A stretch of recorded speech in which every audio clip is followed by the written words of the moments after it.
Hi guys, today I wanted to share a bit about my experience with self-publishing my book, Isabel Brave.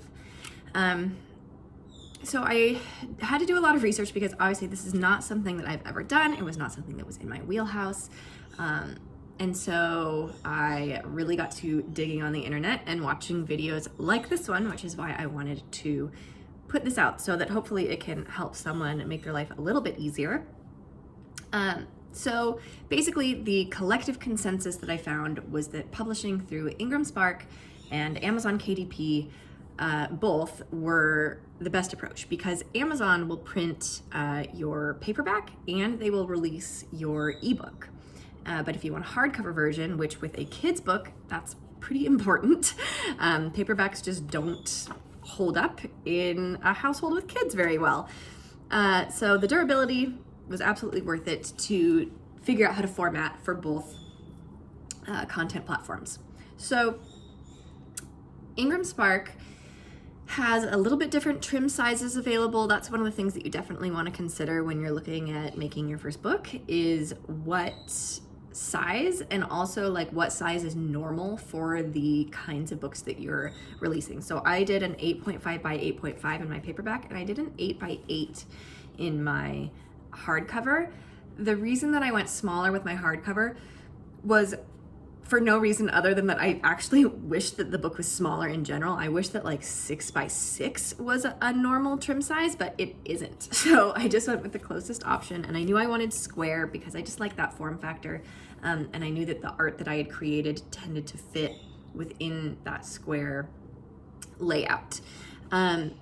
Especially because the way that I laid it out with the words are like, so that the words are on one page and then there's an image on the other page. So that's why I chose my trim size.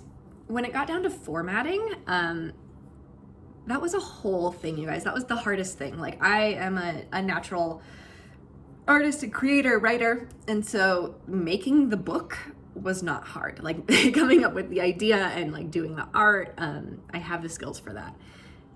Where I really ended up like stretching my brain was in figuring out how to publish, how to format, how to use Adobe InDesign, and now how to market. So it's all new to me, past the point of actually making the book. So InDesign is actually pretty cool. I used it one other time to make this, which is a workbook for one of the classes that I teach.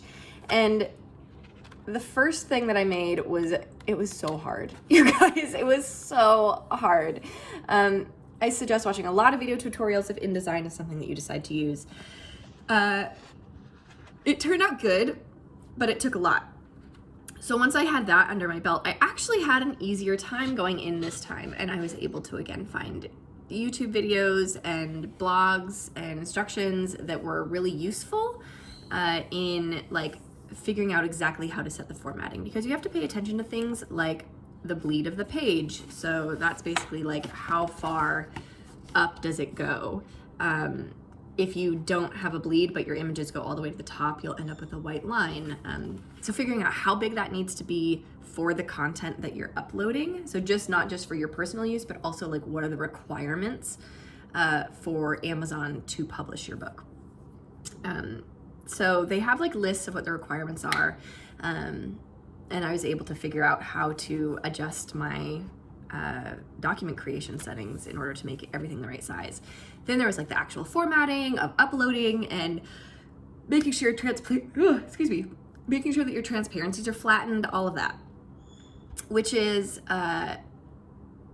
it was a struggle, but it wasn't maybe like the worst thing. Also things like paying attention to the color profile of the documents that you upload. It needs to be in CMYK for Ingramspark, and really you want it to be in CMYK in general, because if you're printing in RGB, you're going to get duller colors. RGB is really designed to be viewed on a monitor and not in a print format. So I had to learn how to like shift my images, and I had to have my partner help with like, I have my about the author page and a little like dedication page in the back with a picture of me and my daughter, and we had to like figure out how to get that into CMYK. So that was a bit of a journey too. But the actual process of uploading to KDP was really easy. much easier than Ingramspark, I will say. So if you're like wanting to dip your toes into the world of self-publishing, just start with Amazon KDP. So Amazon KDP, if you meet the requirements, you upload it, you order a proof, and that's pretty much it. You set your pricing, you set what your distribution like sites are, or like areas of the world, I guess. Amazon also has what's called KDP Select, which is basically you giving them the exclusive rights to your ebook. It puts it on the Kindle Unlimited store for free. So that really increases like outreach, which is good. You would just have to decide if you have the market for that or not. There are other perks to it, like how much royalty you get. I enrolled in it initially. I think I'm not going to continue it after the first 90 days. You have an option to not renew it. And then I will probably launch my ebook on Ingramspark as well, because it will not be exclusive to Amazon at that point. Though my ebook admittedly hasn't gotten as much traction as my paperback and my hardcover, which makes sense because I think that there's something with kids' books that's really important about having like physical media in your hands. I think they just respond to it better. And kids are on screens so much anyways, especially with the pandemic and everything. I think that having a paper book is a nice option. So I don't anticipate having like some sudden major increase in digital sales unless it was for like classrooms or teachers that were going to be reading it to their students online anyways, where they were just going to do a screen share. That would make more sense to me. So then when I had my process of uploading through Ingram, it was such a headache because when you go to upload, like if something's wrong in Amazon, it's like something's wrong, here's what it is. And if something's wrong when you're uploading to Ingram, it just hangs your upload.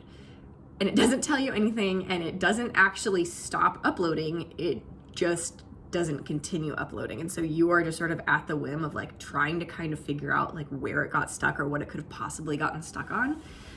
So that trial and error was really frustrating. I did wish that they had some sort of like automated feedback of like, hey, your document has images that aren't in CMYK.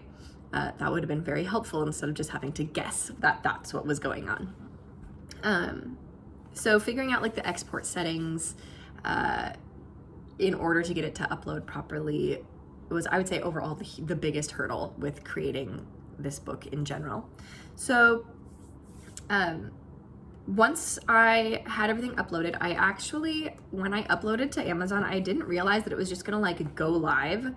So there's like a little tiny box that you have to check that's like, send me a proof of this.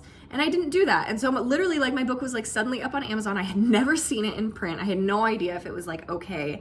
So I just like let it be out there. Like I could have unpublished it, but I was like, well, now it's done. So I just let it be out there and ordered a copy of my book in print. And the other thing that I don't really love about Amazon KDP is that when you order your book, they, like if you order an author copy, they charge you shipping. So it costs like $3.65 to print this, and then they charge you like $3.99 to ship it to you as the author. So I don't love that. I think it's kind of sketchy, and it takes like 10 days. Like actually I launched the book on the 24th. It's taken way longer than that because I haven't gotten my copy of my own book yet. This one is actually, when I realized that it was going to take so long, I had my partner Jessica order one just from like normal Amazon Prime, and she got it in like 3 days. So that's a little bit of a weird piece of that. Like I don't know that I would recommend using Amazon for author copies for that reason. I have heard that some people will do this thing where like you can launch it and then you can like launch it at a super low price, order some author copies, and then increase the price. But obviously then you're always going to have the possibility of running into people who like could get your book at a super low price. If you're like an indie author, that might not be as big of a deal, or if people aren't like super like watching your launch. But if you are a bigger author, I imagine it would cause some like sales where you didn't make anything. Which maybe that's a hit that you can take. I don't know. You would really just have to prioritize that for your own needs. And then I still haven't gotten my books that I've ordered from Ingramspark either, which are the hardcover options. which is really weird because once it's up on Ingramspark, Ingram is like the nation's largest book distributor. And so or book wholesaler. And so they will like give your book to Amazon or give your book to Barnes and Noble, or you can order from any like your favorite local bookstore because it's like in their catalog of things. So I'm like looking and my book is like available in hardcover on Amazon, available in hardcover on Barnes and Noble, and I like still have never seen it because same thing, Ingramsparks will take up to 30 days to print your book before they even ship it to you.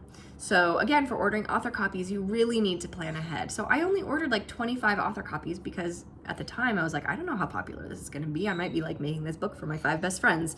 But people keep buying it. And so I ordered like 25 thinking like, oh, you know, it'll be fine. You can always order more. And now I'm like, oh man, I really should have ordered more of these so that I don't do an additional order. Obviously you save shipping if you order more at once. So maybe plan ahead better than I did for that. But then it's kind of the same thing where like if people go on Barnes and Noble and order it or go on Amazon, they can have the hardcover in 2 or 3 days, where for me to get it, it takes a month. So it just sort of is what it is, you know, like obviously printers aren't prioritizing shipping to the author. They are prioritizing shipping to customers as fast as they can. And so both of these services are print on demand services, which means that when someone orders a book, they print that book and they ship it to you. You can do like bulk printing if you want to. The print on demand services are really great because if, for example, you have no idea how many books you're going to sell and you don't want to like, oh man, I'm going to run a print of like 1,000 books or something and have no idea if you're going to be able to sell them. And then you're not just going to have like cases of books sitting in your garage. So print on demand is really cool for that reason. It makes it really accessible. This whole process was like, I mean, it was just like a total like lightning speed whirlwind. So I just definitely want people to take away from this that like, if you want to release a book, it's not as hard as you think it is. I mean, like, okay, it's hard, but it can be pretty quick, especially if you know anything about like computers, which I barely do. Maybe if I had a little bit stronger background, that would have gone differently, but it's really not as hard as you think it is if you're someone who has those skills. So I just wanted to share a little bit about like what my experiences were with both of those. I'll probably do an update once I actually get my hardcovers in to just do a little bit of a review on you know, the paper quality and the color quality and the actual like printing. Like these ones have like, it does a kind of a thin trim up here that I haven't been able to like, I keep like modifying the image and sliding it down, but it's just like the way they trim it. So just things like that that I want to do a side-by-side review of Ingram versus KDP. So if you're thinking about self-publishing or you have any other questions and you feel like the insight of a super beginner publisher would be helpful, you can go ahead and leave a comment or shoot me a message, or you can hit me up on my website, which is themirrorgrid.com. Isabel Brave, Coping Skills for Highly Sensitive Kids is available on Amazon, Barnes & Noble, anywhere that you like to get your books from. You can go place an order there and check in next time, and we will do a comparison.